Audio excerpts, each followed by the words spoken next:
ụmụ Igbo ekene m ọnụ. Asị m nke onye chiri ya zere, onye ọ na-afọ bụ Chinonso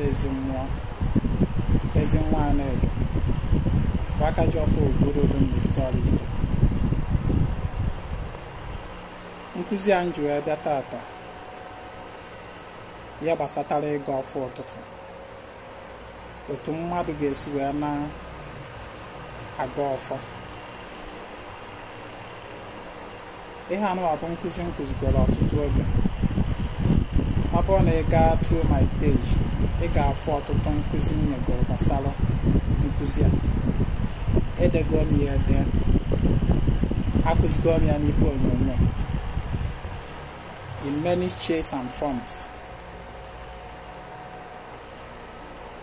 Mana ihe mere m ji were sị ka m gbanitekwa tata ka m kwukwe bụ na everyday ana m eme new followers,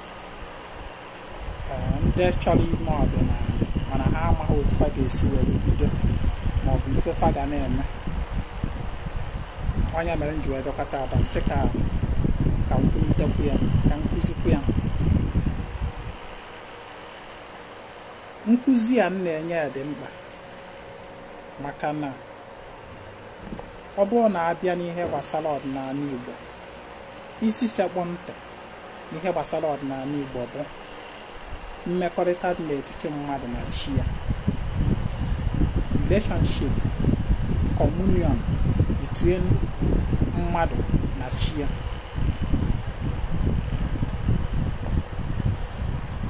Maka na ọ na-abụ ọgba nwatagharị ọgbakwuru chi ya, o jee jụọ chi ya ajụjụ na ife aghara chi onye eme. Chi mmadụ bụ mmụọ izizi na ndụ ya, o wee tinyeziere mmụọ ndị ọzọ dịka ndị ichie na aja na ihe ndị ọzọ. Ọdịnala Igbo bụ mmadụ ịdọrọ chi ya, eji akpọ anyị ndị ọdọ mmụọ. Nkụzi a na-enye tata gbasara ịga ọfọ. Ọ bụrụ na ị jụọ mụnwa bụ Ezinwa Anaedo kịta, isi m Ezinwa na nwunye gị a kind of a summary what Ọdịnanị Igbo is all about, the basic. Mma asị gị that na Ọdịnanị Igbo is all about mmadụ ịgọ mmụọ maọbụ ịga ọfọ. Ọdịnala Igbo abụla ebe ya bụ, ọ bụla ebe mmadụ na-agbakwute ka ọ bịa nweta solution na mkpa ego dịrị ya na mkpa ego dụrụ gị n'ọdịnala wee ebe ya abịa ka ị nweta mkpa na ego ahụ na mkpa ahụ dịrị gị maọbụ ka ị wee nụọ di. Ọdịnala is first of all a way of living for an Igbo person. Ọdịnala is a way of living for an Igbo person. That is, as onye Igbo able, na practice ọdịnala bụ like a divine duty, assignment. That is something you should be doing whether or not things are good. So here I know about the impression which I can correct go. Ọ bụrụ na ị na-eme practice ọdịnala Igbo, that is, ị na-afụta ọdịnala na-afụta ya as something you practice as a way of life, and it is more of something you practice yourself. Ọ bụrụ ife onye ọzọ na-emelụ gị. It is not something that you pay dibia to do for you. Nkụzi a na-enye today abụọ ya bụ the summary and the basic of ihe niile gbasatara ọdịnala Igbo ịga ọfọ. Ọ bụla ịgba afa, ọ bụla ịgbagharị na be dibia gburugburu. Ihe a na-ekụziri gị tata anụwa bụ personal practice merụgo onye ọdịnala. N'ịbụ onye ọdịnala abụọ na every time na ị nọ na be dibia agba afa ene n'ife echeki ife, that is not what make you onye ọdịnala. Ihe merụgo onye ọdịnala bụ that personal relationship and the communion you na-enwe with chi gị na ọra mmụọ so gị. Then another thing ana m ekwu the ọdịnanị is not about doing many big things. It is not about doing many big things.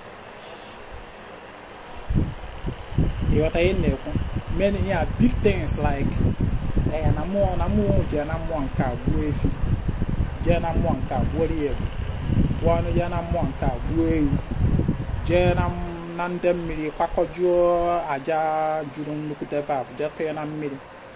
That does not make you onye ọdịnala. Ọdịnala ihe gbasara ife mmụọ bụ doing something consistently under strict self-discipline. Consistency and discipline, these two things defines spirituality. Consistency and discipline. It is not about how big what you do, but how consistent and self-disciplined are you. Na mmadụ nwere ike ịdị na-eme ọdịnala o wee bụrụ na ihe onye ahụ kpebiri na chi ya bụ na ihe gbasara ịga ọfa na ị ga na-eme ya kwa ụbọchị. Then ya ogologo ihere ka ọ gaa ofu ọnwa ma ọ bụ ma ọ bụ ịtọ, ogolo ofu ọkụkọ gbuo ruchie wee sie ite mee salaka na ọnya bụ ife ya na-eme osi otu a na-eme ya na-agadi ya. If you are consistent with it and under self, because for you to be consistent in doing something you need to be self-disciplined. All that self-discipline you be consistent. In other words, no matter how weak you are, no matter how much engaged you are, that particular act, you must do it. That is consistency, persistence. Now maka ife adịna, now maka ọketa na mnaba, at least na Akajiọfọ na n'igwe na mma amapụrụ chi m nzu ma ọ bụ na mma agọrụ chi m ọjị. Consistency. Doing something when it is convenient for you is not spirituality. What I know, only when it is convenient for you. When I do get convenient, you don't do it. That does not make you a serious person. It does not matter how big the thing you do. What matters most is being consistent in doing it and be self-disciplined. Self-discipline ebe ahụ ka ihe gbasara idebezi nsọ ọdịnala, nsọ mmụọ na-abata. What I know, ka anyị banye n'ime ihe the major topic anyị bịa taa ihe gbasara ịga ọfọ. Na abịa n'ọdịnala omenala Igbo enwere core basic things Igbo ji aga ọfọ. 4 basic Igbo ji aga ọfọ. Ọ bụrụ na ọsụsọ these 4 ihe ndị ọzọ na-esonyekwa, mana nke bugodo ịmagụọ isi sekọndị bụ na ife ọbụla a na-eme na mmụọ na ụzọ ife na-anọ aga adị ya. Those 4 things bụ gịnị? Ọjị. Ụnụ fụrụ efere ọjị mbụ fụrụ ya? Ọjị. Ihe ọzọ wee bụrụ nzu. Ụnụ fụrụ nzu, egwere m ya egwe. Ịfụrụ ya? Ihe anụ ahụ powder dị nzu, egwere m ya egwe. Nya the second one. The third one wee bụrụ edo. Ịfụrụ ya? Ihe a bụ edo. Che ka m weta nke nzu na-ete ha ka ọ nọfụ ka edo na edo.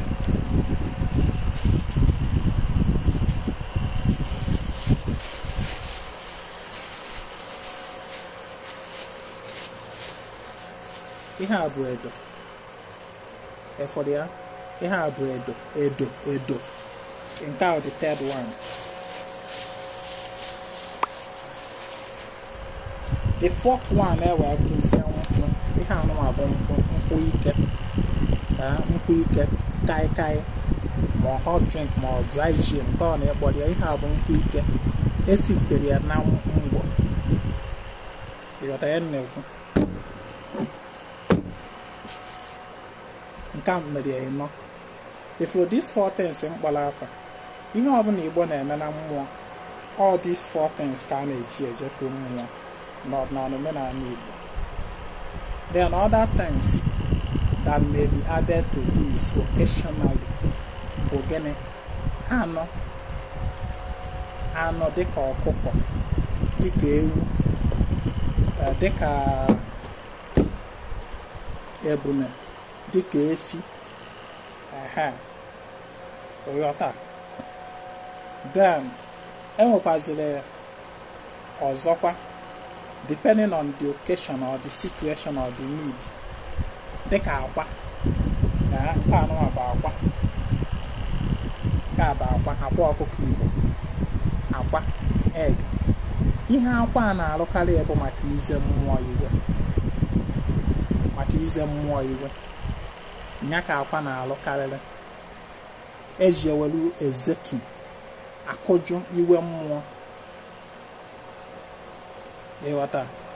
Ma ọnụ onwe ka mmụọ si welu gaa ihe aka ọjọọ na-alụ due to that iwe, ma ọ bụ certain negative energies, projection nke site n'iwe mmụọ. Ịghọta? Eji akwa welu ekpupi ya. Ekwuzigo gbasara ize mmụọ iwe wute akwa, mana nke anyị na-ekwuzi tata anụ a bụ ịga ọfọ with these four basic items mkpọrọ gị afa na ngosisiri ọnụ. Now, in the absence of any of these four, ngosiri ọnụ, these four bụ gị na ọjị, nzu, edo, nkwụ ike ma ọ bụ nkwụ enu. In the absence of any of these, probably in such far away country or place that you can't afford any of these, ọjị adịghọ, nzu adịghọ, edo adịghọ, ịnọghọ n'ala Igbo, nkwụ ike nwere ikpokuru ike ịfụkwụ ha. In the absence of all this, then you can make use of any of the elements na-ịga ọfọ gị dịka mmiri. Efuru ya grass cup, ya bụ mmiri, pure natural water, mmiri a na-aṅụ ọnya dị ha. Ị nwere ike iji mmiri a wee gaa ọfọ. In the absence of any of these, ị nwere ike ịchịla aja n'ala, ya bụ aja. Ị nwere ike ịchịla aja n'ala wee gaa ọfọ. Do you understand? Here are the elements. Element of water. Nke anụ ahụ element of earth. Ị nwere ike ịchịla aja kịta anụ ahụ were ekwu okwu ikpuchi okwu ịwụsa izipụgo ozi ịgọgo ọfọ. Ịghọta ihe m na-ekwu? Ọ mma onye ji ka o ji ama aka, ka aka ha nwaanyị ka ọ na-atụkwasị di ya, maka na afọ ụka emere eme ka afọrọ. Do you understand? Also, you can make use of the fire element na ịga ọfọ gị, if that is what is available to you. For example, ị nwere ike iweta candle. Ka m wetakwa candle ka m gosi unu ife ụka.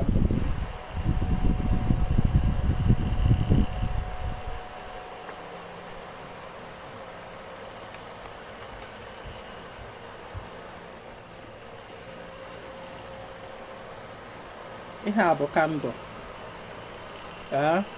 Amụnyere m nke amụnye. Ihe a bụ candle. Bụ na mmadụ, in the absence of any other person, mmadụ nwere ike iji candle wee mee gịnị wee gaa ọfọ. This is candle.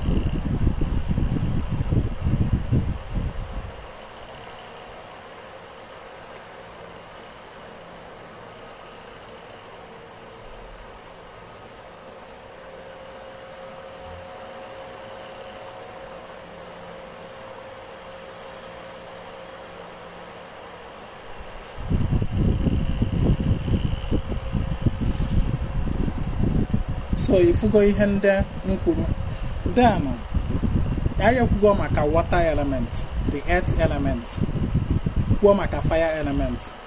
That candle is fire.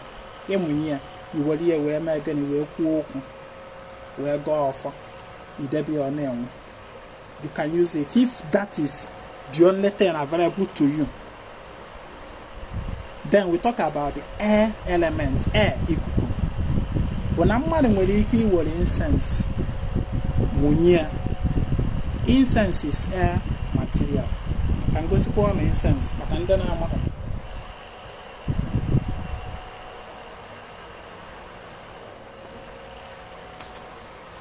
Ihe a bụ incense, although imported, foreign made, but you can still use it. All air element ka ọ bụ.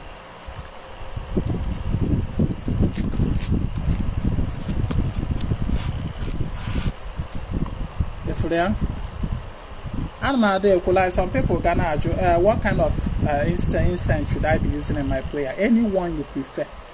I don't use incense by Afa Ededie na packet. I use incense by the smell.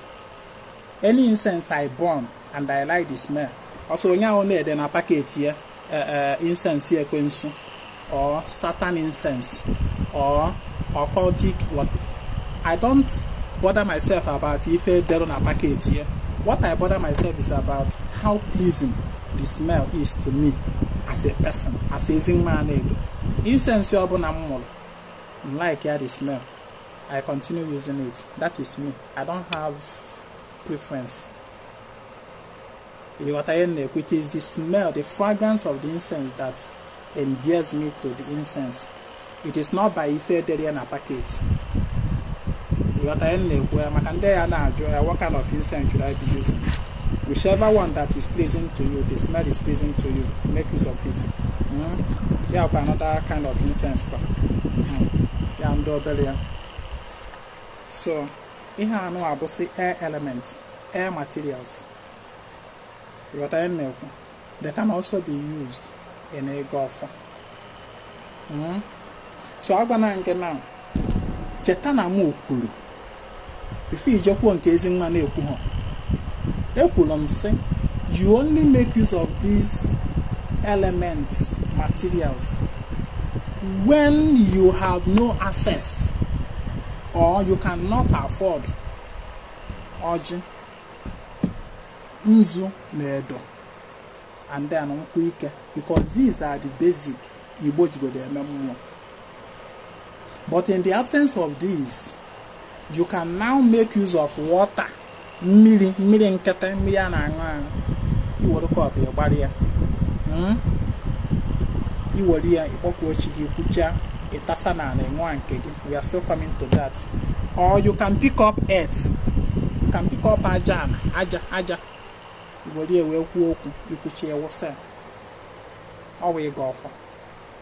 Ịghọta ya na-ekwu. You can also make use of fire elements, like burning candle, or burning fossil fuel like wood, burning it, in devotion. You can use it. Or you burn air elements, air materials like incense. Now, n'ịga ọfọ, anyị ebido with ihe ndị Igbo jigodo eme mmụọ, jigodo aga ọfọ. Normally, ọ bụrụ na m na-aga ọfọ, nche ịga ọfọ ụtụtụ m, ya gbago m ọnụ, a na-akwado this practice ọfụma akwado ịga ọfọ. It is not about n'iwe logic na-ekwu, ịkwadokwala akwado for it. For example, n'ịlachara ụla teta, ikpesola just isi from bed emani ozugbo ije wolu nzu ma wolu ọjị. That is not the first. The first thing you should do when you wake up in the morning bụ gịnị? Ije wodi ikulu mmiri, ịkwụpụgodo ochu n'ọrụ ahụ, ogodo ahụ ihe a na-agba ịkwa aka ụtụtụ, ikulu mmiri dị ka chisi ka just ordinary water or ga ebe na your restroom ikulu mmiri na ga na-ekwa aka gị ịsa ilu gị egbuchasị ọnụ gị egbupụ ịsa ụkwụ gị anụ ụkwụ gị ịsachasị ọnụ. All these parts of your body that you wash are significant. Your hands you wash aka ka iji enweta ife mmadụ chi inye gị ife kịta anụwa aka ka ị ya anwata wee nara onye ahụ ife ahụ aka bụ ife mmete aka ni na aka ebe that na you will receive good things from both human and spirit today as you wash that your hand. As you wash your face na ihe ọma ga-akpọ gị iru na ị na-asachapụ ihe ọbụla bụ chukwu shiri gị iru nke mere na ife ọma ada afụ gị that you are washing it off. Ọ na ife si ka isi ebudo ya mmiri iferikwu onye were mmiri saa ya ọ dị ọcha. Mmiri ebu the number one cleansing element. Nothing in this life cleanses better than water. Onweho ka mgbe gị onweho ocho cleansing whatever dibia ga-alọrọ gị nya ocho cleansing asị nọ ihe alụrụ ka e wee na-asapụ ọchụ. Onweho ọgwụ ọbụla dibia ga-agwọrọ gị ma ọ prepare alụ gị asị nọ ka e wee saa ọchụ that will cleanse you off ọchụ better than water. Jee kwuo na Ezinwa akwulie nweho ọgwụ ọbụla dibia agwọrọ gị n'ụwa asị gị nọ ihe eji asụ ọchụ that can cleanse you of ọchụ better than water. Water bụ natural cleansing element okike na onwe ya kerunyela anyị.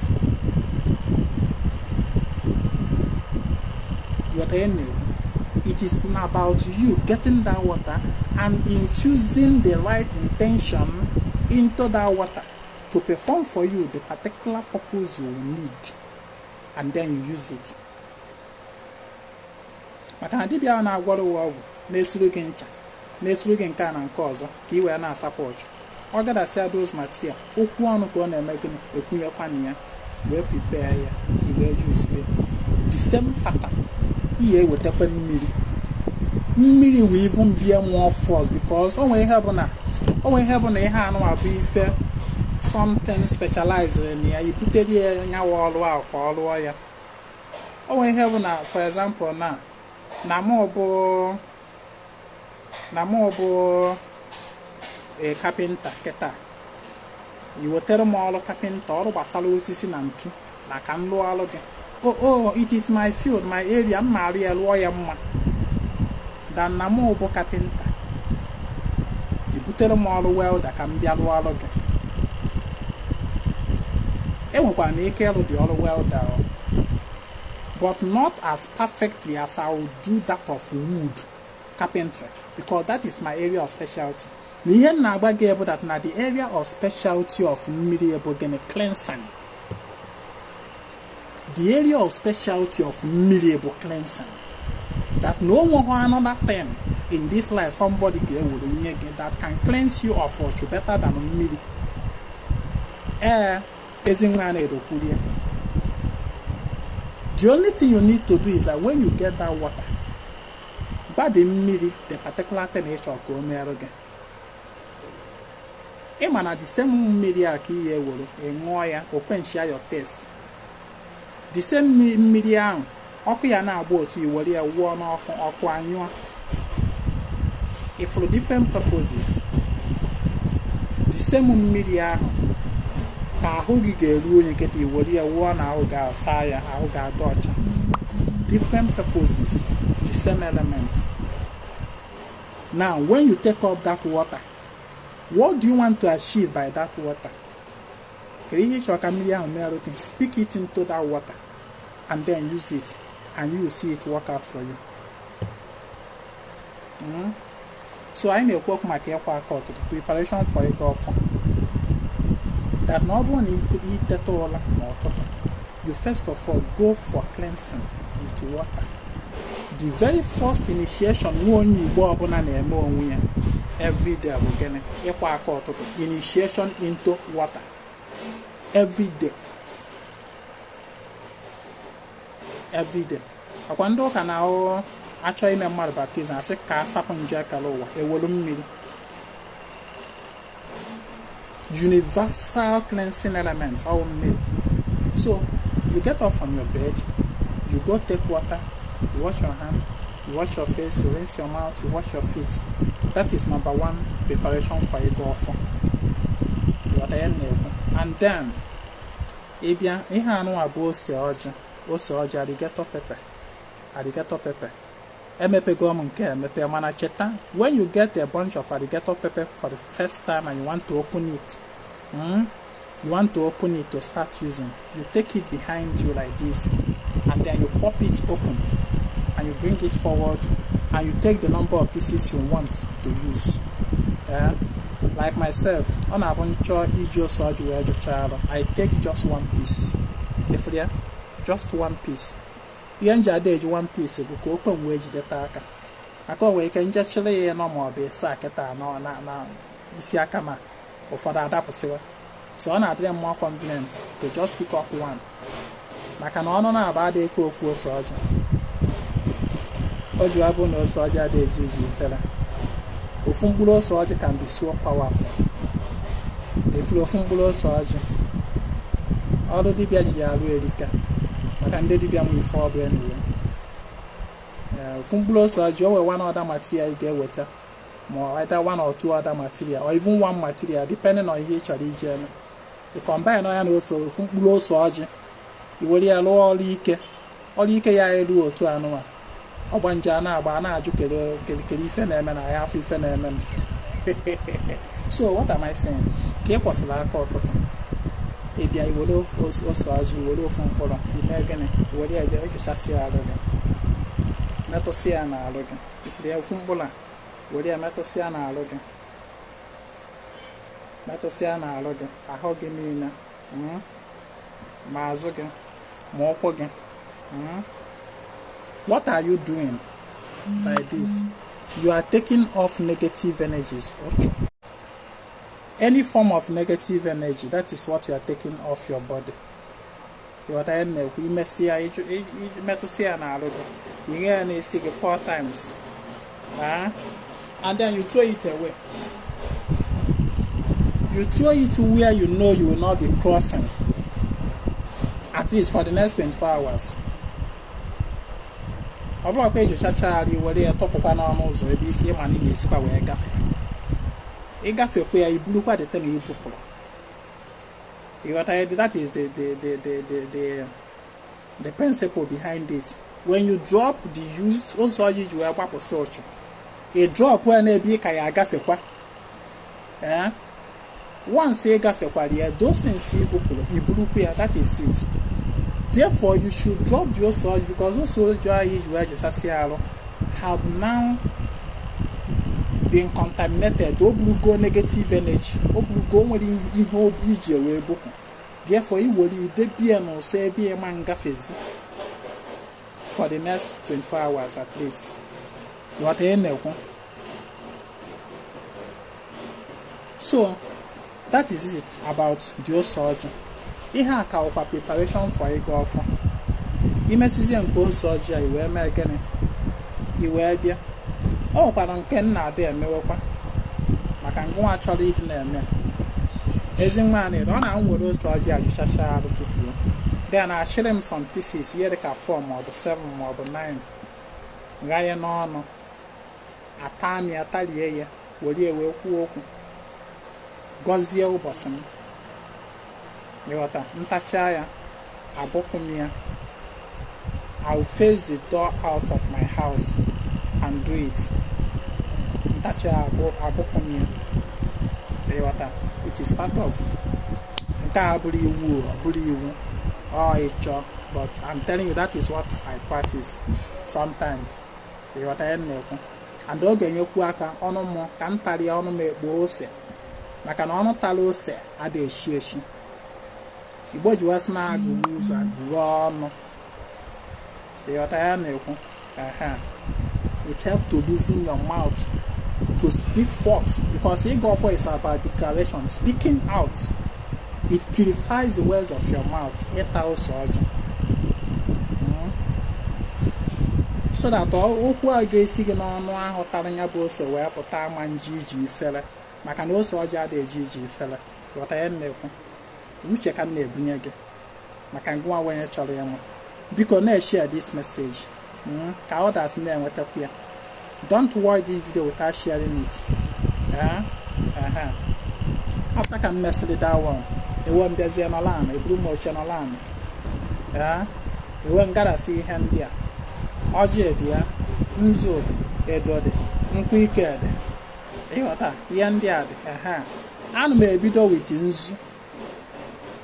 N'Akajiọfọ Ezinwa Anaedo, my own pattern ka m na-ekụziri gị. Dibịa ọzọ nwekwa ike kụziere gị another pattern.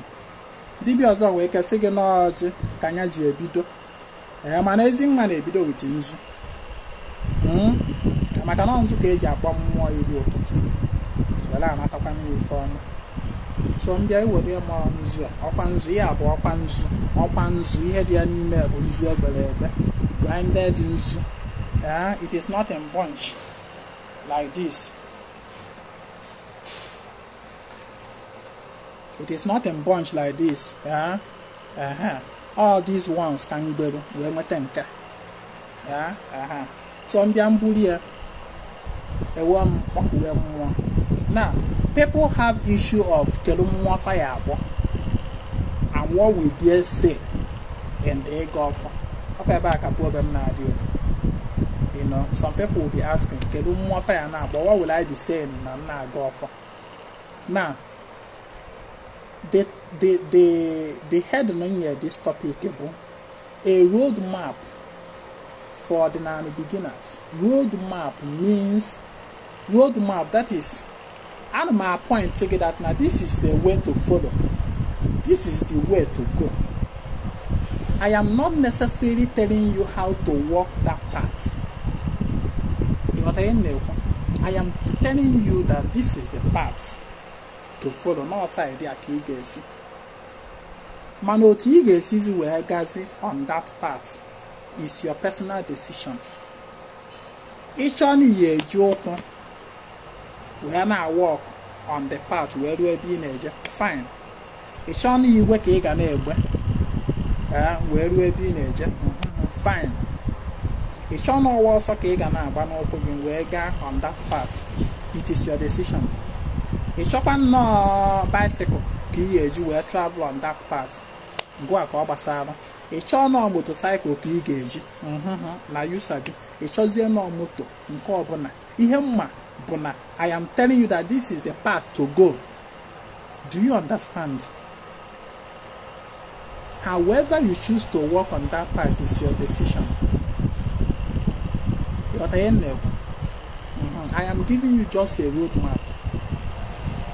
Ngo amazoti yes we walk is on the path. Now my own pattern is that Abo Nambulo Nzu Anaka. Anu me ebugodu ụzọ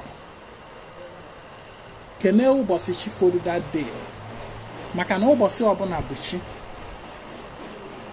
Like tata anụ abụọ afọ. The name of today's chi bụ gịnị? Afọ. Nwa ọbụla amụrụ tata anụ afọ izizi chi ya bụ gịnị? Afọ. Ọ bụrụ nwoke ọ bụrụ oke afọ, ọ bụrụ nwaanyị ọ bụrụ mgbaafọ. Nwa amụrụ tata afa chi ya bụ gịnị? Oke afọ ma ọ bụ mgbaafọ, maka ndị na-ajụ aka ndị na-agbagharị be dibịa achọ afa chifa. Ịma ọ na-ada adụwa. It is to Ezinwa Anaedo now. It is very very much ridiculous for a human being to be going to a fellow human being to tell him or her the name of his or her she. It is very very very ridiculous to me. It doesn't make any sense. So na mata ọbụla amụrụ tata abụ afọ, afachi ya nwa afọ, ọ bụrụ nwoke ọ bụrụ oke afọ, ọ bụrụ nwa ọ bụrụ mgbe afọ. So a na-ebu ụzọ recognize ya Shime that day. Shime that day. Ịghọta ihe na-ekwu? Ọ bụrụ na recognize ya, o chitata anụ abụ afọ ekenekwe mbekwanụ bịa ma nzu. ịghọta ihe m na-ekwu. Ụfọdụ ndị na-akpọku Chukwu okike, ụfọdụ asị na Chukwu okike abịama na ihe ndị ọzọ. Ezinwa anaghị, I don't reference Chukwu okike abịama, ada ama o. The Ezinwa Anaedo ya sị ihe, I don't reference Chukwu okike abịama maka amaghị m onye ọrụ. What I reference bụ Chukwu okike, ọ bụla nke abịama maka amaghị m onye wa abịama. Ịghọta ihe na-ekwu.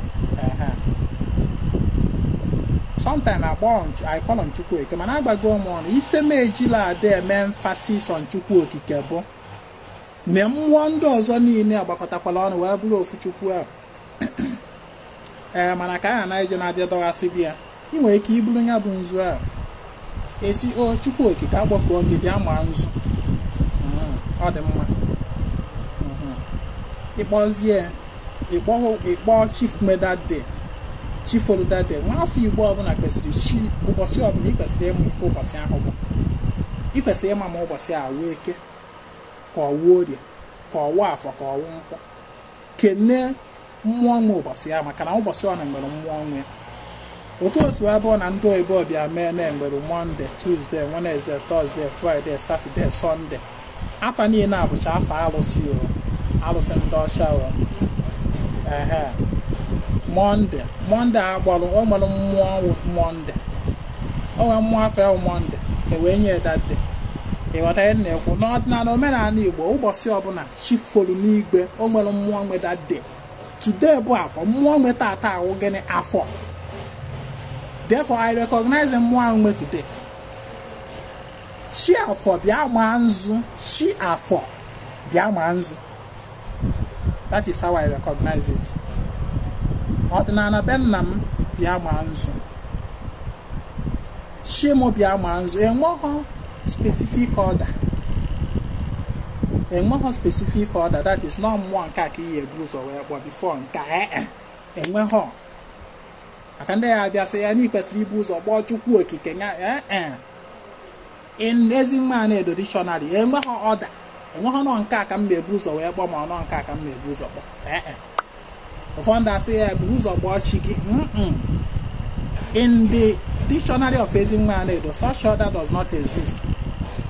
Mana ihe dị mkpa bụ na gịnị mmụọ ọbụla ga-eketa oke na ya bụ ihe m na-eme, ma mgbe ụzọ gbọọ ma mgbe azụ wee kpọ gị. Ịghọta ihe m na-ekwu. Mmụọ anaghị eche ka mmadụ, ọ mmadụ na-enwe those strive n'ibu ụzọ gbonye onye a na inye ha m nke nwe ibe nwa mmadụ na-akụ eriri rọbish ọ bụla mmụọ.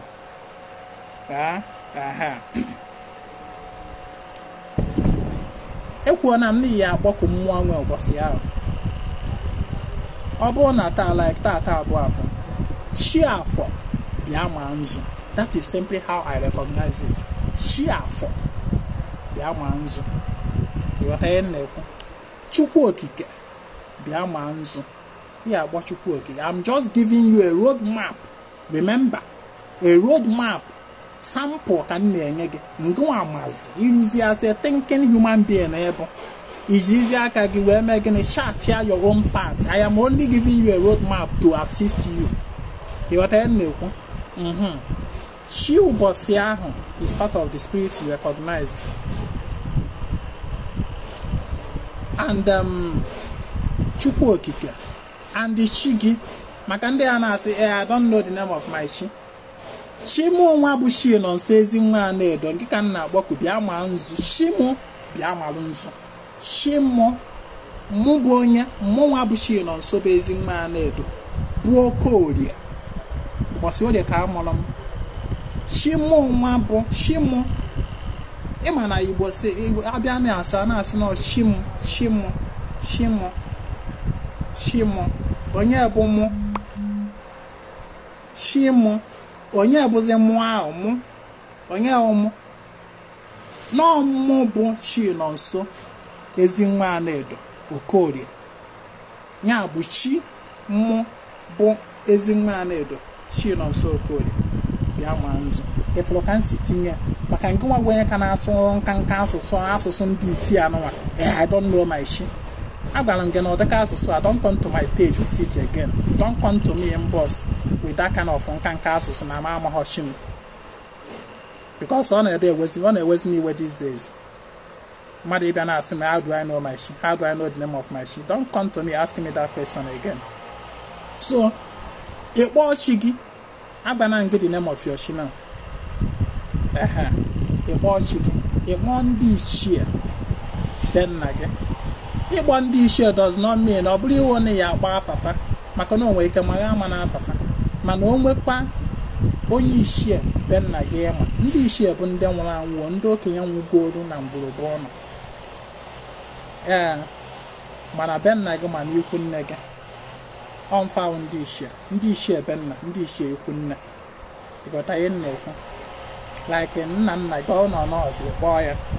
Ọ bụrụ na nna gị anwụọna, ọ jọọ ndị ichie, ịkpọọ ya, ịkpọ afa ya. Ikwesịrị ịma afa nna ọnụ, ikwesịrị ịma afa nna mụta nna at least. Then nwekwa ndị ọzọkwa like ụmụnne fa ọ ndị mụfa ịmagasị, ịkpọ afafa. Isizie ndị ichie niile nọ n'obibi nna m, ma Okeke nọ na afa, ma Okorie, ma Okafọ, ma Okonkwo. Mana Ezinwa Anaedo adụmawụ ọmụ isi n'ọmụ ife a.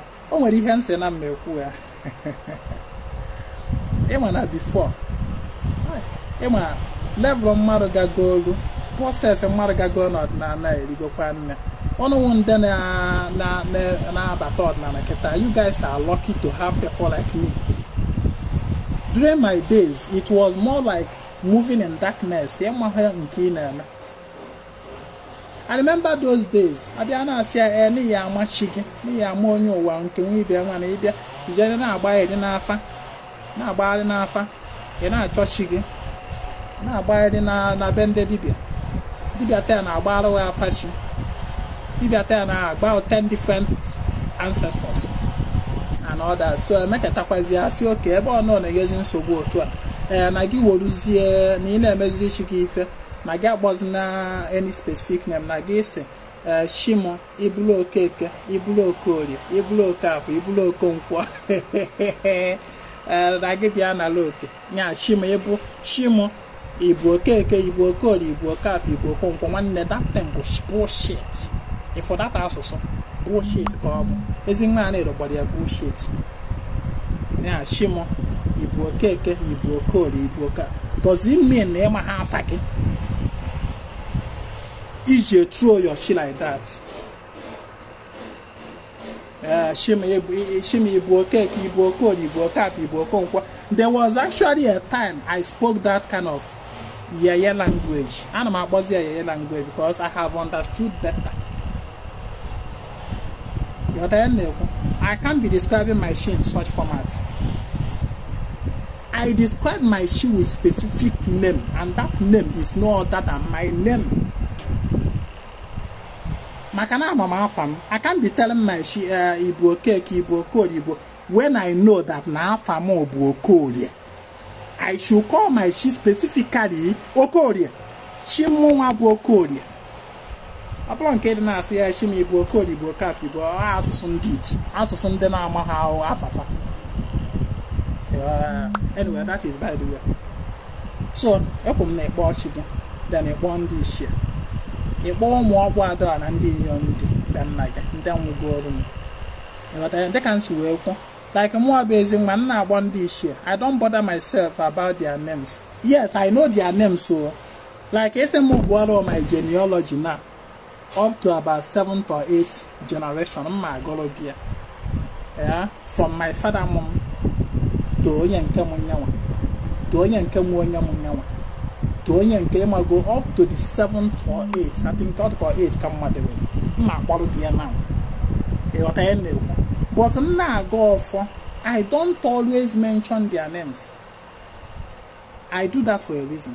Just here na-eme bụ mkpọ ndị ichie nọ n'obibe nna m bịa nọ ma amụzi. That is just how I put it. Farmers onwe fa. Do you know the reason I don't call names? Ịma na ọ bụrụ okwu onye ọbụla nwụrụ bichalụ ndụ nwụọ sonyere na ndị ichie. That is another thing. Ịma na asị na ndị ichie bụ ancestors of the family. Mana ana m agwa gị, in the Igbo cosmology definition of ndị ichie, ọbụla mmadụ niile nwụrụ na ngwuru bụ onye ichie. Na ndị ichie bụ those set of people that have accomplished their mission here on earth and are no longer reincarnating. That is because somebody reincarnating but no can unfinished task. People that have no more unfinished task, they don't reincarnate anymore. They are now resting in the bosom of Obindi Ishia.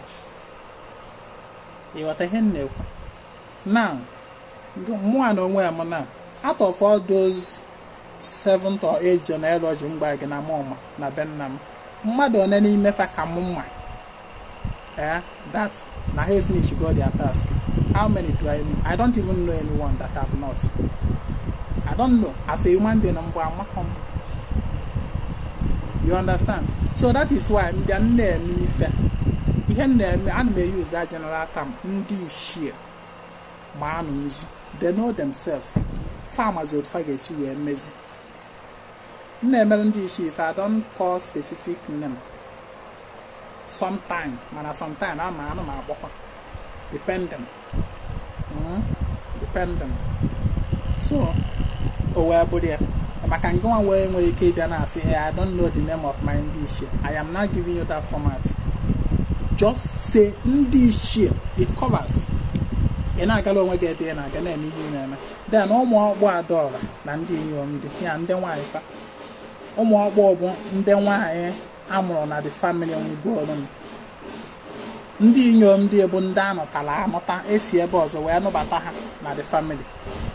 Bịanụ ma nzu ndị a niile na-agba ka ị na-agwọ ha ka ị na-asị ha bịa ma maka nzu ka m bụ n'aka.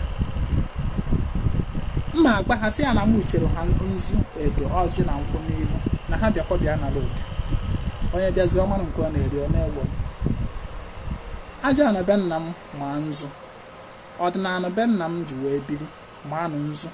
Yeah, when you talk about Ọdịnanị be nna gị, Ọdịnanị abụọ na bụ the foundation on which your land is established. That is Ọdịnanị. Ọ dịghị dị adị, ọ bụrụ mmadụ iberie. Mmadụ ya, everybody came and met it like that. That is Ọdịnanị. Ọ ihe anyị ji wee biri. For example, I have actually incorporated all the more all of them. Specifically, that is why I like using it. That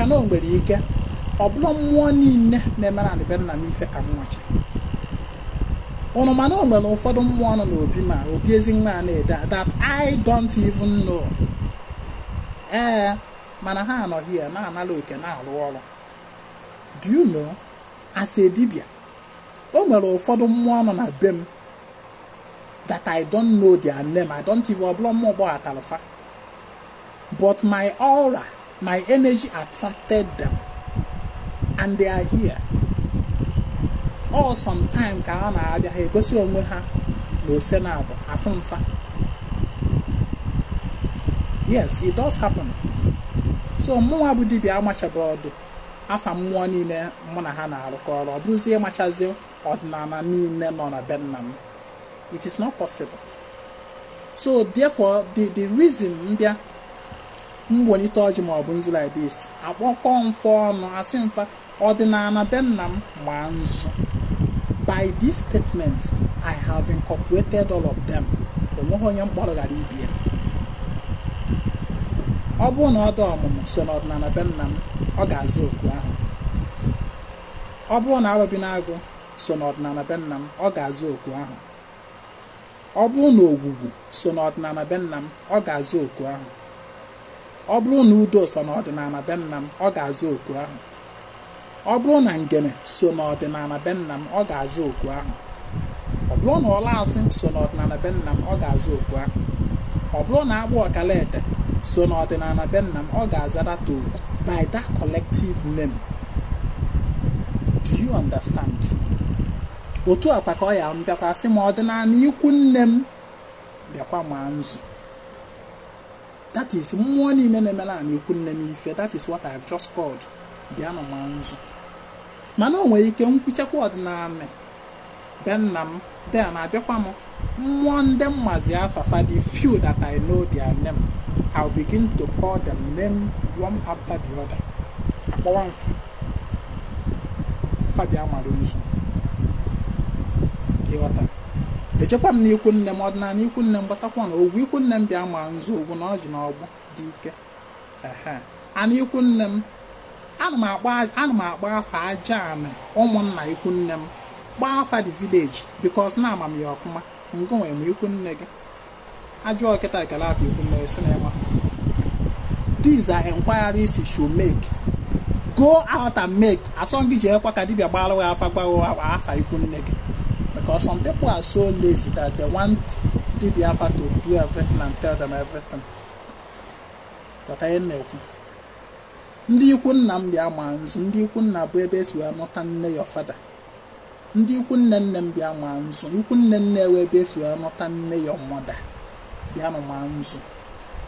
Ndị otu mmiri m bịa ma nzu. Ọra mụ na ha anyị na mmiri bịa ma nzu. Nwaanyị mmiri m bịa ma nzu. Ka m na-agbọ ya, ka m na-agba ọra niile gị na ha yi. Chimu bịa mara nzu. Ikenga Chim bịa mara nzu. Ọra niile ya na Chim ya erikọ were alụrụ m ọrụ ọma bịa ma nzu. Otu niile mụ na ha ebi ụwa bịa ma nzu. Otu dada bịa ma nzu. Otu ejima bịa ma nzu. Otu okoro na agbọghọ mmiri bịa ma nzu. Otu ọgbanje bịa ma nzu. Otu iyiwa bịa ma nzu.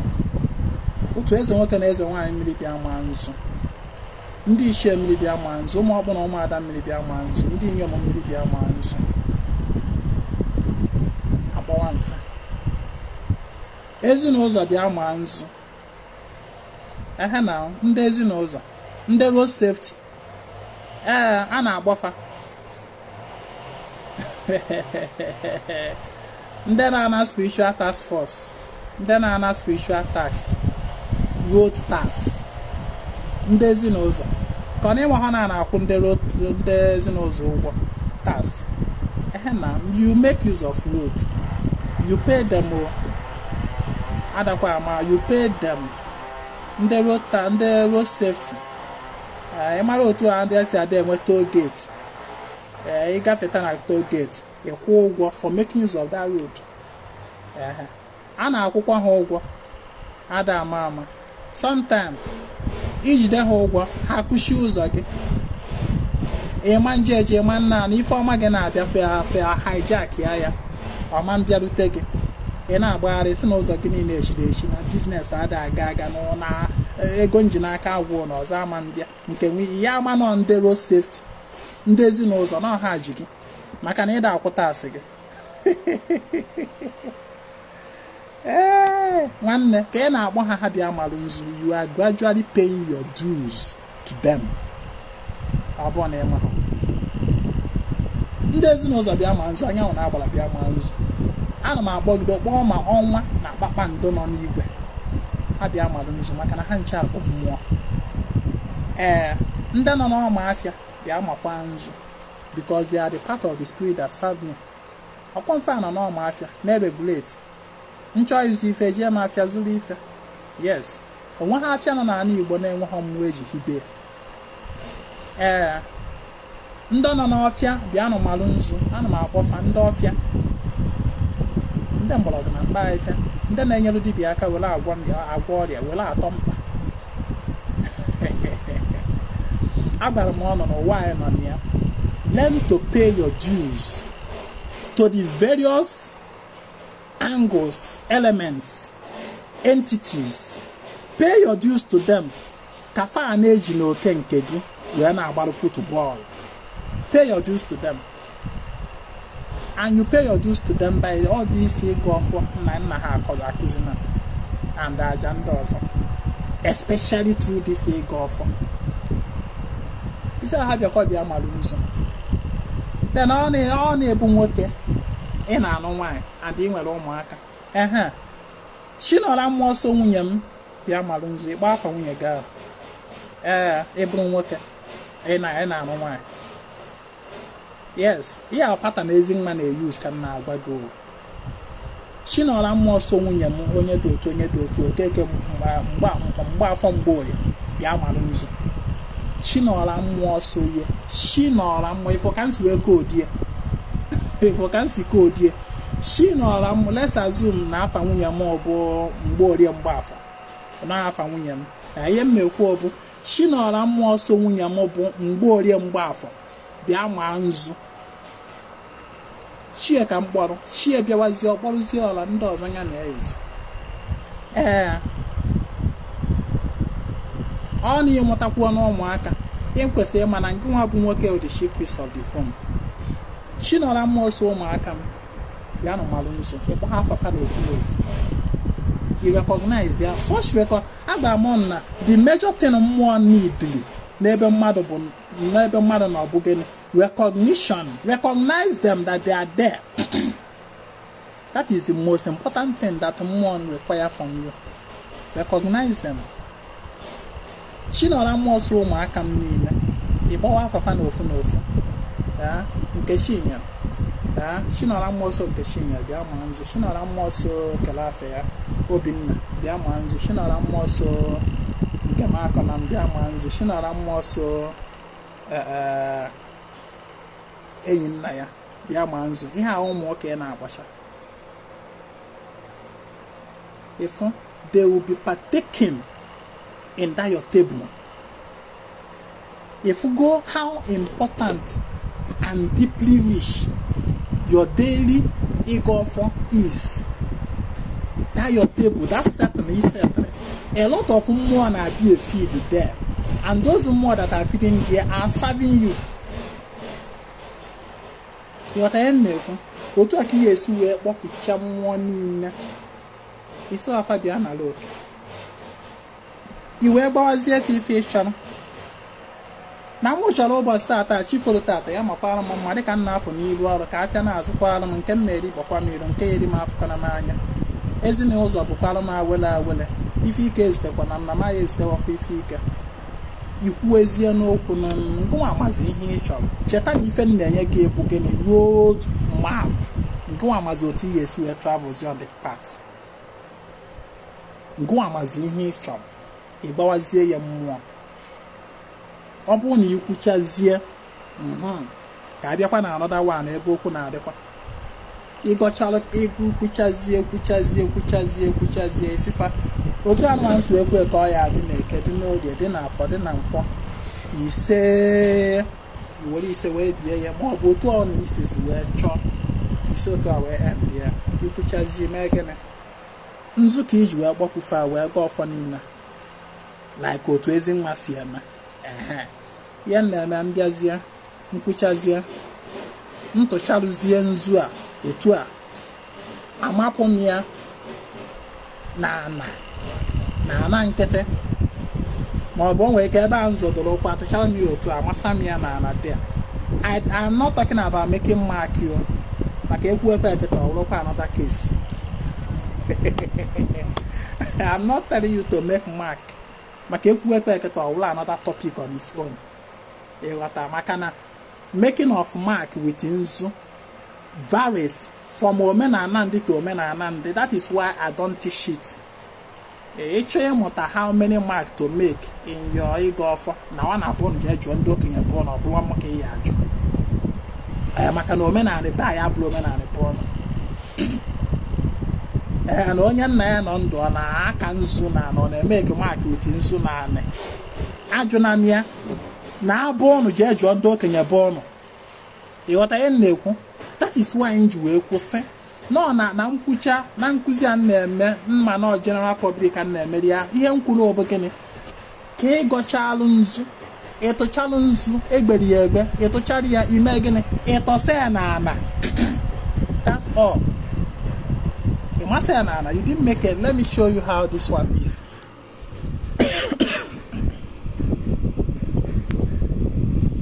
If you otu nsu amasa nke I didn't make any mark. Njọsọ tụrụ nzu tụchara nzu like this wee mee gịnị masa ya na ala. Ịghọta ifuru ihe mmerụ nwanne ime your nzu ritual like this, you have perfected everything. O nwere ihe fọrọ nụ. Do you understand what I said? Maka ndị ya abịa jụba m after praying with nzu, how many marks should I make? I don't know. Jee jụọ ndị okenye na abụọ nụ. Ịghọta ihe m na-ekwu? But to avoid any form of rules and omenala whatever na nwanne ya nọ ndụ na ọha aka nzu n'ala ma ọ bụ na onye na-echighị ọzọ ekwesịrị kasị oso nọ mba ọfụla ịma ọgụ to avoid those isi ọwụwa to avoid them nwanne ịgọcha nzu gị tụchalụ nzu jos mesịa n'ala ọgwụ onweghị onye ya abịa maghị ikpe na ịtọrọ nzu masa n'ala mana mmadụ nwere ike bịa maa gị ikpe na ịkarụ line why you eju abụ so number of line ka ịkarụ have you attend so position iji wee ka nzu ona na nna gị nọ ndụ why you eju eje na amaghị to avoid all those rubbish rubbish anyway but to avoid all those headache agbara nke don't make any mark ịghọta ya na-ekwu just tụrụ nzu ma sị ya n'ala it is enough. Ịghọtakwara ihe m kwuru ka ya na-abịa na Akajiọfọ Ezinwa Anaedo ajụjụ jam question ma ọ bụ na imechalụ iwelu dị nzu otu a tụrụ ya otu a ma ya n'aka gị ifuru otu nsi wee jide ya ewe mfụpịa n'ikuku. Do it like this and you have perfected your nzu ritual without headache, without mmadụ ịbịa nwa gị ikpe ma mmụọ ịma gị ikpe iji eme nka iji eme ya otu a. Ịghọta ihe m na-ekwu? That is settled, right? Then imesịa nke a wee edo mbịakwa atụchalụkwa m edo obere like this ịfụrụ ya otu nsi wee tụcha ịfụ nke ntụja agwakwa mfa na ọka ngọ na nzu ka ngọ na edo nna amapụrụ ofe abụ ka ha mee ka o doolu m onwe nke m emetaghị ọmụ nke m ekwuteghị ka anyezi aka wee dozie. That is edo eme ngịnị amasakwa m ya n'ala. Is that well understood? Simple as that. Mmesịa ewe mbịazie weta ọjị ihe ahụ pata na ezi mma o ọ na mmesịa nzu na edo ewe mbịa mee ọjị ya my own pattern. Remember what I'm giving you is road map. Chart your own path. Define your own pattern. Ọ bụrụ iwu na my own pattern ka ị ga-use. Ịghọta ya na agwa gị. So ka m mesịrị nzu na edo abịazie m weta ọjị agbakwa mfa ohu mmụọ na nnụ mmụọ n'ọkwa ka ngọ na nzu ka ngọkwa n'ọjị ka ọfọdụ soro ibi ele ise awa m ọjị ka m waa ọjị nka. If I can summarize, I didn't start afresh to begin call all of them and start talking bido gbakwa ụwa n'isi. I have already done that with nzu. Therefore, every other one subsequently following will be aligning with the first that I've done. So now I have already said all with the first one.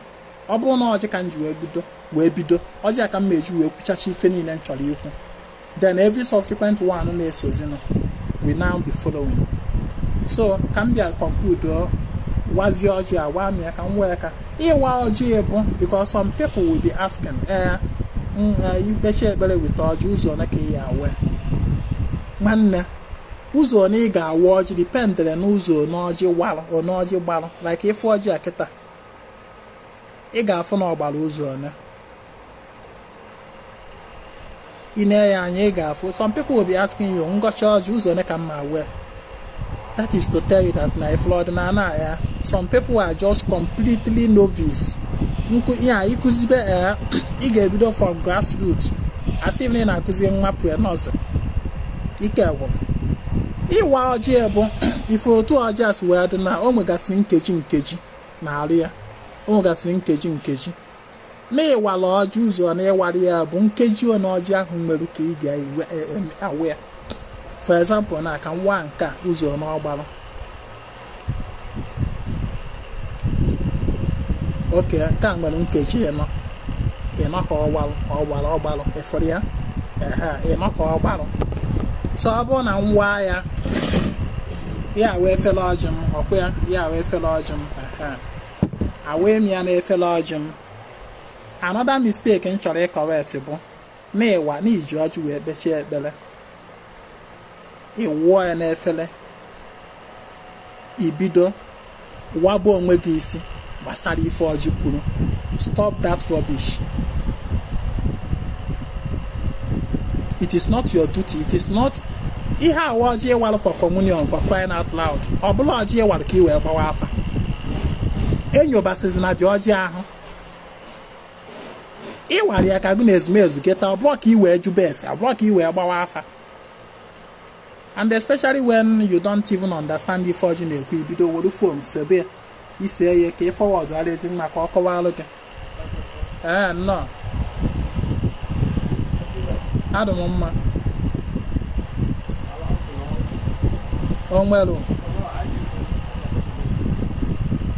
onwelu nụ ọjọọ si ike na ekene oke nnọọ nụ mgbe baa na obi ebe na ị ya afụ ọjị dị n'efere ebe a ya na nzu na mmanya na obi a ebe a ọ na-anọ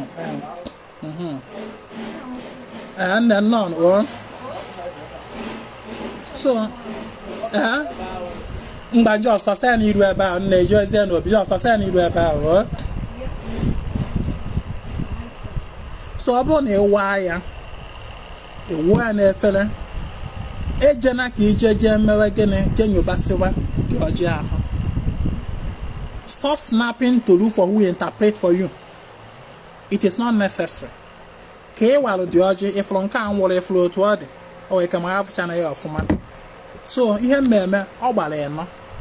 What I will now do is that I will take one.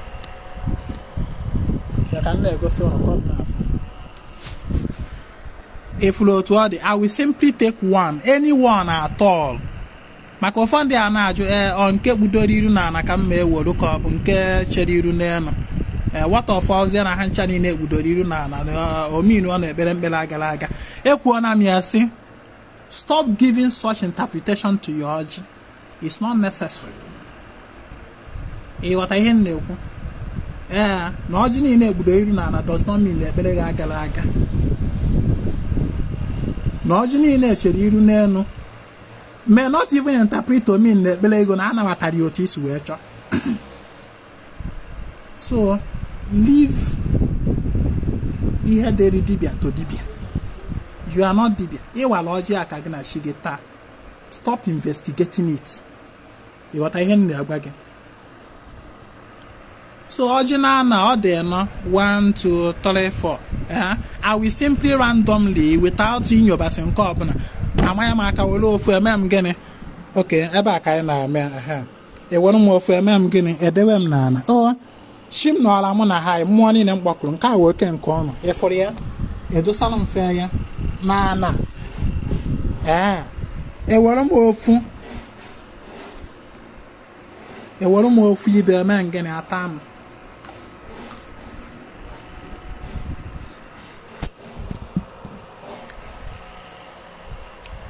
Ụlọ ya na-ajụ m n'ụtụtụ asị m ọjị nya ga-ọrụshia n'ụtụtụ na nya ga-awa ya awa ka nya ga-ewere ya otu ahụ ọ dị na mbụ tụpụrụ fa.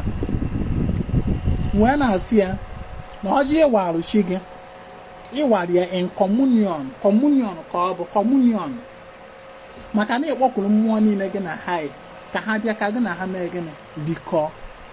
Therefore that ọjị ị kwesịrị ịwa ya iwere nke fanyefa iwere nke gị etinye n'ọnụ ịta. That is orikọ communion. Ifugo ebe fada nọ n'elu ọta gọzicha onye nsọ gọzicha nnọọ bụrụkọrọ ya bugasịa without himself eating and also giving the members.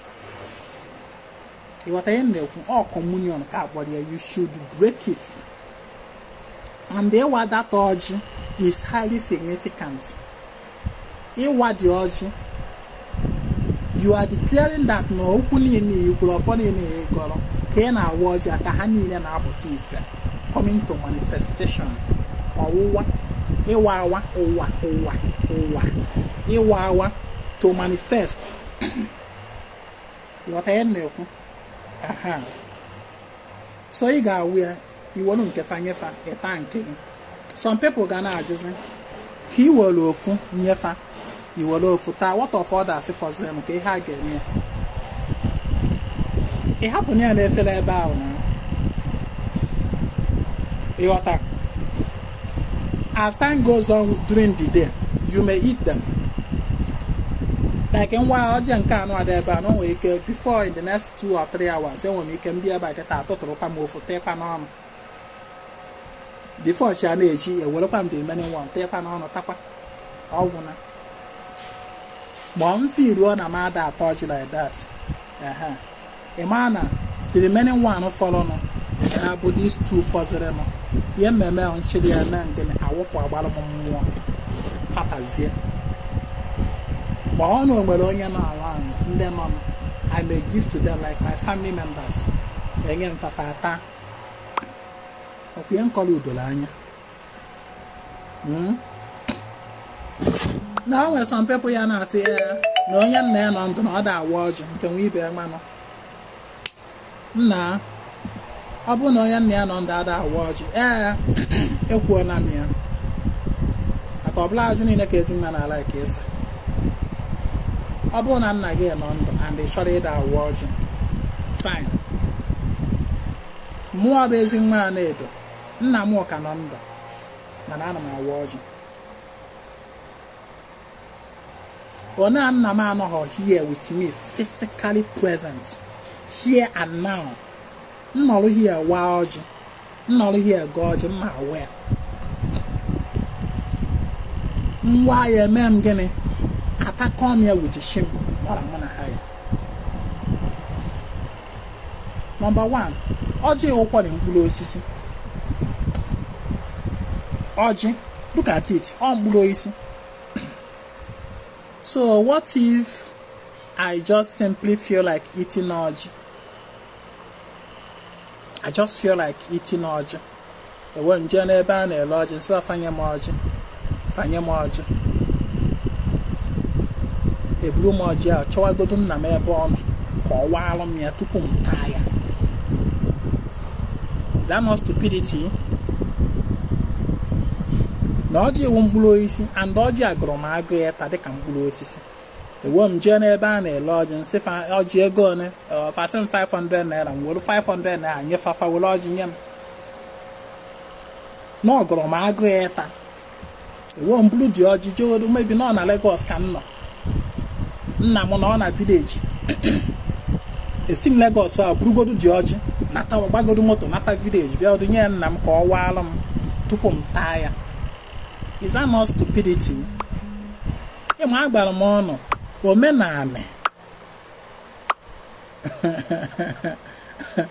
Certain things you just have to apply common sense.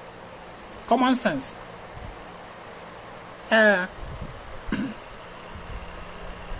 Na nna m nọ ndụ does not mean na m enwere ike ije golo ọjị waa ya were ofu ibe tọpụrụ chi m taa ndị ọzọ. Does not mean. Mana ọ bụrụ na nna m nọ here ebe a na-eme vidio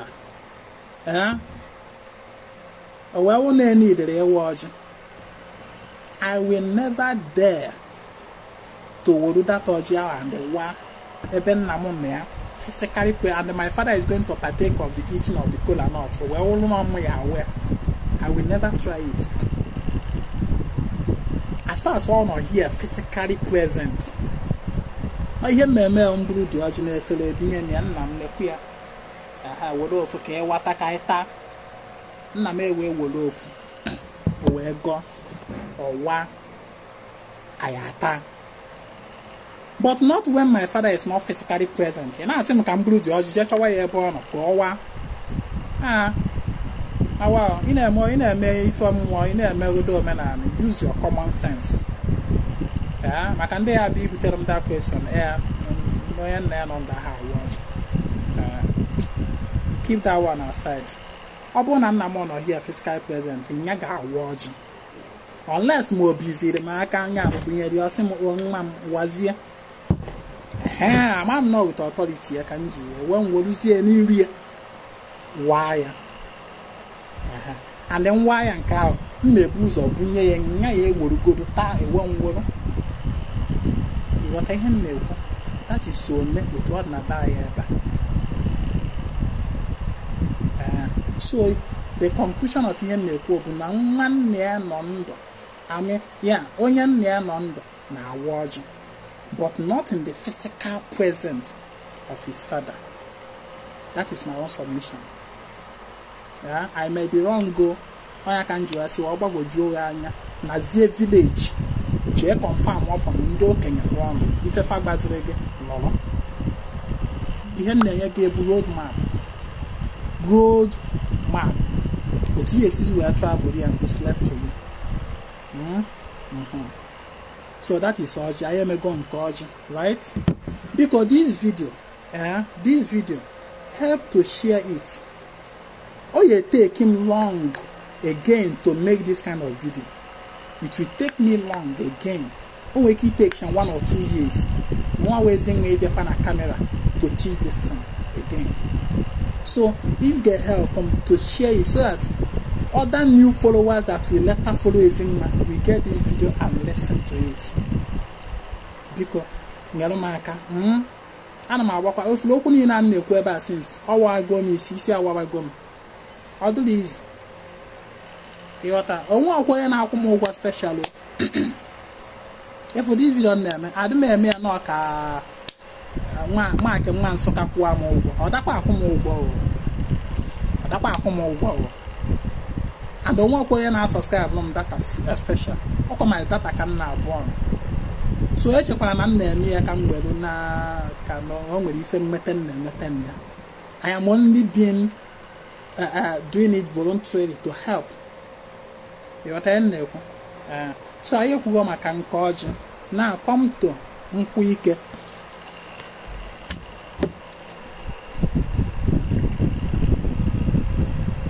Ka mmejọ ya emejọ. Ifuru o juru eju. Ifuru ya emejọ ni ya emejọ ana m ada like. Ịmago nkwụ na-agọrọ mmụọ n'ụtụtụ ka mmejọ the short emejọ. I have my reason for that. You got just one full shot like this. So ihe na-enye ha. Ife ọnwụ na fire na-emelụ m nya jukwa eju. Ihe a bụ nkwụ ike. Ihe ọbụla sọziri ike ị ga-ekwukwasa m ya. Mana agụgụ m nzukọ ọjị. N'ọwụ ka m gọọ na nzu na ọjị ka m na-agụkwazi na nkwụ a. Ka ọfọ ndụ soro ibe ya lee. Normally ihe a bụ nkwụ ike. Ọ na-abụ njide nkwụ ike a.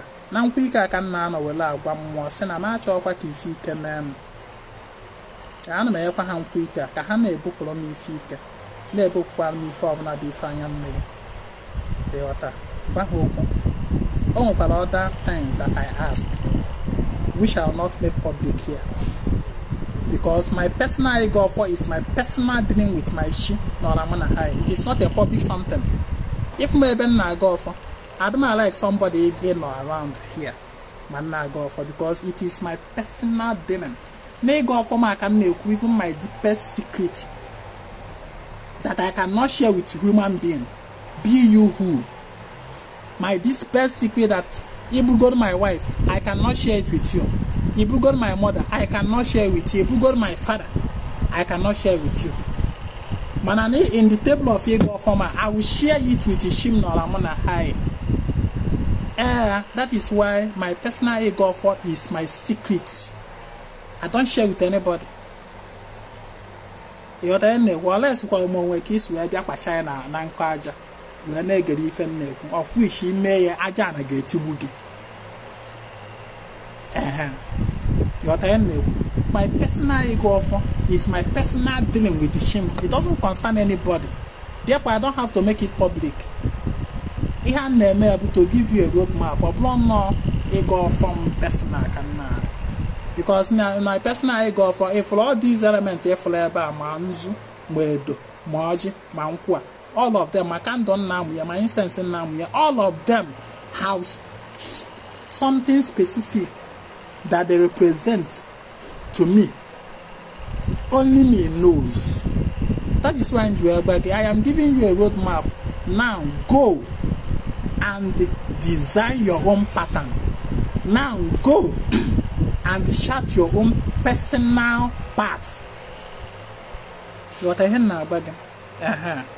So where body mgbalụkwa nkwụ a asị mfa na ọka nga na nzu na-edo na n'ọjị ka nga na nkwụ ọfọsoro ibiele atụsala mfa na ana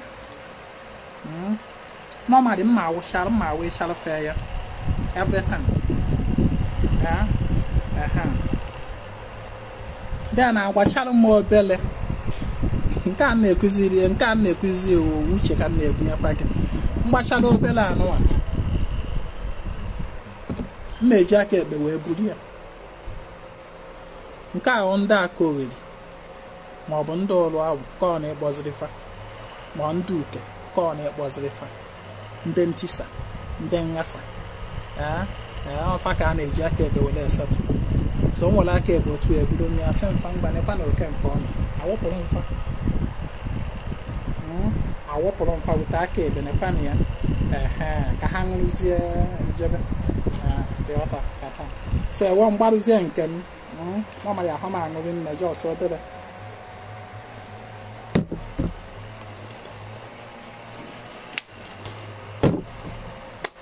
ọgwụ my Akajiọfọ is thus complete for the day. If ihe a nkụziri gị ihe anụnwa bụ serious business to Ezinwa Anaedo nnọrọ na this table in my daily Akajiọfọ nwanne ịbụrụgodu nne m nwụrụ anwụ ịma nne m anwụọla nnọọ na Akajiọfọ nne m ahụ nwụrụ anwụ pụtagodo kwụrụ ebe a na-akpọ m afa I know they listen to her. Do you understand what I'm saying? Total ihe a ka m gwa gị how serious Ezinwa na-take this ritual. Ifuru Akajiọfọ a nyawa ịgwọ ọgwụ m ifuru Akajiọfọ a nyawa oke ite mgbiri nyawa ịgwọ ọgwụ m ọgwụ na a na-agwọ agwọ nyawa oke ite for whatever reason. Ifuru Akajiọfọ ụtụtụ ma ifuru Akajiọfọ ma ihe a nkụziri gị na nya bụ dị nya kelu ihe nwoke ji eke ike n'ụwa ọ pụtara. This is the ike for me Ezinwa Anaedo, and therefore I take it as a serious business. Na tebụl a na-Akajiọfọ a ebe a ka m na-agwọ ọgwụ niile m na-agwọ ebe a ka m na-egbu ya oke ite niile m na-egbu ya ebe a ka m na-agwọ ma ọgwụ egbe ma ọgwụ mma ma ọgwụ wata kele gasị ọgwụ ma ọgwụ m na-agwọ gasị ya nwanne ifuru Akajiọfọ ma ebe a ka m na-agwọ every time. Ifuru ọgwụ ego na a na-agwọ ọgwụ ego agwọ awele agwọ nke nwanne na tebụl Akajiọfọ ka m na-agwọ every time. Onweghị otu ọzọ nsi agwọ ya jụkwa Ezinwa what is your biggest secret in life? How many other secrets apart from this Akajiọfọ? On this my table, that is where I cook up everything with my mouth, with my mental vibrations, with my emotional vibration, with my intuition, everything. This is where I align everything from this my table. So it is something that I take as a serious business. I'm going to nọrọ na table nọ na Akajiọfọ nne m we don die ọ pụtagodu mgbe a pịa kịta akwụrụ n'iru ebe a na-akpọ m afa m I no go listen to her until na ma dị done with ihe a na-eme. This is how serious I take this Akajiọfọ, because this is what makes me onye ọdịnanị by excellence. This is what defines me as onye Igbo by excellence. Ifuru Akajiọfọ a na-eme Akajiọfọ ma anụ anya bụ na m anaghị agbagharị na be dibịa. Ifụkwara ijekwu dibịa gbaa afa na n'ife cheki ife do spiritual reading for me. I know they do am. That thing ga-ebuje m ijebe di akwụkwọ m dibịa na-agba afa ahụ awụ m dibịa, ana m agba afa, ana m agbakwara people, na-agbakwara onwe m. Mana ịfụrụ ịga ọfa, that problem ga-eme m ka m jebulu afa, ka m gbawa n'isi onwe m, ka m marụ nke dị otu a, marụ nke dị omume, ka m kpọwa dibịa gbaalụ m afa n'isi onwe m, ka m marụ ya wee every time m na-agba kpurukpuru na be dibịa gbaa afa na n'ife cheki ife. That problem that will make me to be running helter skelter, restless, I will table it on this table in that ịga ọfa and have my mates handle it. To be frank with you, ịghọta ihe m na-ekwu? Na tebụl a ka m na-anọ were resolve a whole lot of issues in my life, in my family life, in the lives of ndị ụmụ arọ m na-alụrụ ọrụ.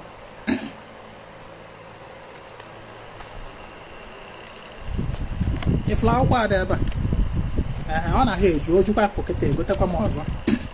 Akwụkwọ anụ ahụ akwụkwọ nji a document list of ndị masị na ụmụ arọ ndị na-alụrụ ọrụ, people that have special dealing with ezumezu.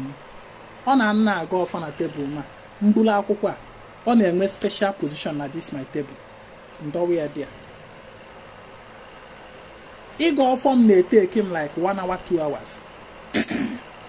Because of what?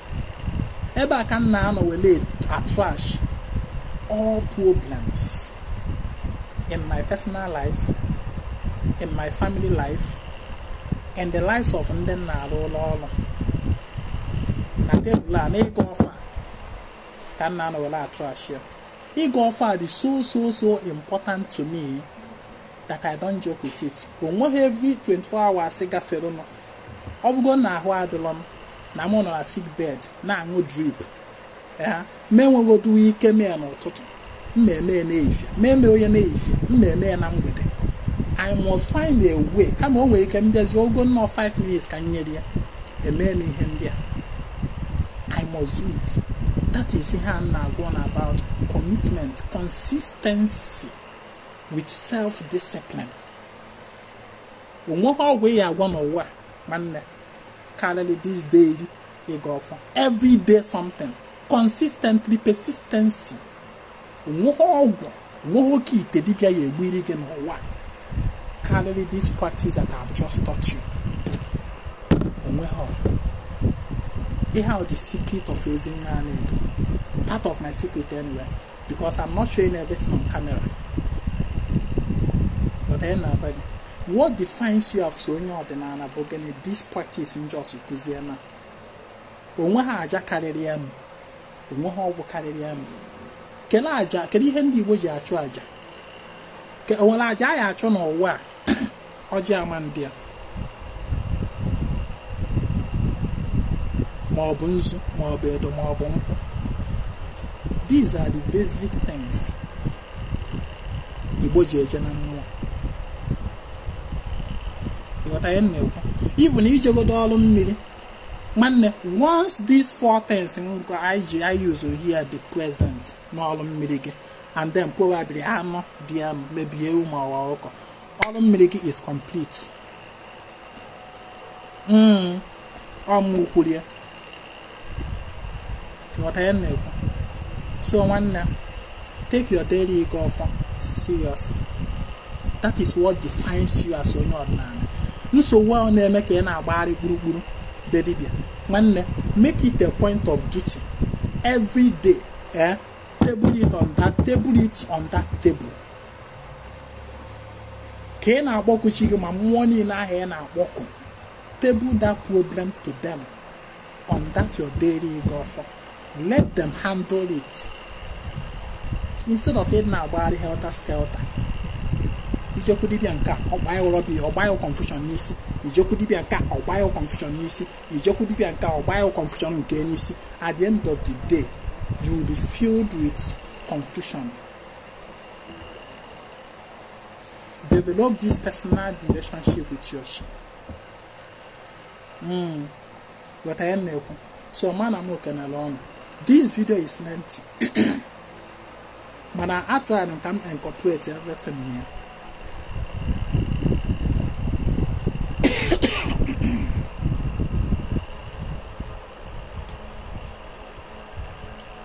ihe anụwa bụ mmiri. Ekwuru m sị, in the absence of any of these or all of these, na mmadụ nwere ike iji mmiri wee gaa ọfọ, mmadụ nwere ike ịchịla aja dị n'ala wee gaa ọfọ, mmadụ nwere ike ịmụnye kandụl bụ element of fire wee gaa ọfọ, mmadụ nwere ike ịmụnye incense element of air wee gaa ọfọ. I have to stop here. And ekwuru m sị ọ nọ mmiri ka ị na-eyuzu. Otu anyị si wee mekwa na ihe ndị anyị kwugasịrị, ịgbakwuchechakwa mmụọ niile ahụ, ịgwachakwa ha okwu, ime gịnị, ịtasara ha mmiri na anị kpọm, just ogode a drop kpọm like this, it is enough. Ịnwa nke gị. Inwe ajụ ọbụla na this station, drop it on the comment section, but make sure that you share this video, please. It takes me a lot of energy to give this station. The least you can do is to help share it so that many people will receive it. I can help you more. As more after I have 4 years, my no one year chọrọ ka afọ ya echi ka ya afọ echi. Ma na na-aga ọfọ nke m. Onye afọ taa sefu ya echi, mana ọwụ onye chọrọ ka afọ ya echi ka ya afọ. Aka some people just decided that they want to. Deme. Onye chọrọ ịnwụ n'ọnwụ onwe na. So man, I'm looking around. My name is Ezinwa Anaedo. I come for the total restoration of Ọdịnanị Anaedo.